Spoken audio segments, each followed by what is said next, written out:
লক্ষ্মীপুরে একজন প্রার্থী, একই দলের একজন প্রার্থী নিজে টাকা পেমেন্ট করতেছে, এটার ভিডিও বের হয়ে গেছে।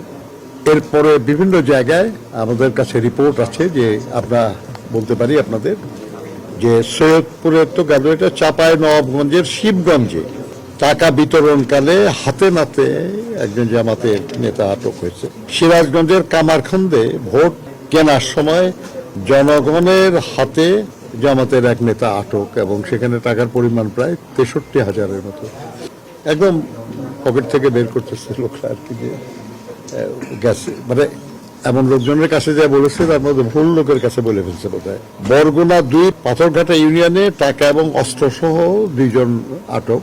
নোয়াখালীর গণিপুর 6 নম্বর ওয়ার্ডে টাকা এবং হ্যান্ড বেল্ট সহ।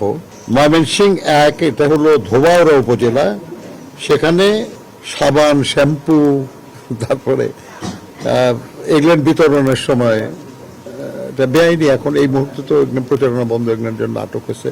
চট্টগ্রাম 9, ওই এলাকায় একজন জামাত নেতা কর্তৃক চাল, ডাল, তেল, ময়দা ইত্যাদি বিতরণকালে জনতা বাধা দিয়েছে আর কি, যে এটা পারেন না আপনারা করতে।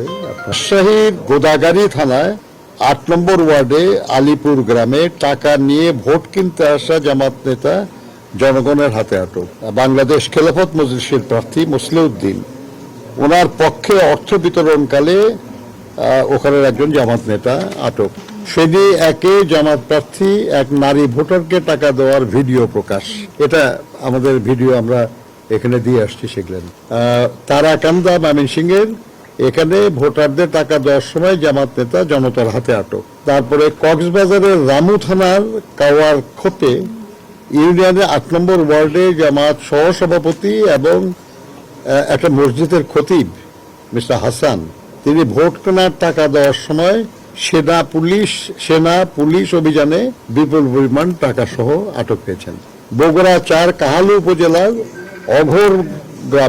অঘরনাথ গ্রামে ভোট করার জন্য গেলে গ্রামবাসী তাকে প্রতিহত করে আটক করে। লক্ষ্মীপুর 3-এ জামাত প্রার্থী রেজাউল করিম নিজ হাতে টাকা বিলি করছে, এটা ভিডিও প্রকাশ হয়েছে। এরকম বেশ কিছু নিউজ এবং ভিডিও আমরা নির্বাচন কমিশনের ওনাদের কাছে আমরা দিয়েছি, এবং আমরা বলেছি যে আইন অনুযায়ী যার বিরুদ্ধে যে ব্যবস্থা নেওয়া দরকার আপনারা সেই ব্যবস্থা নেন।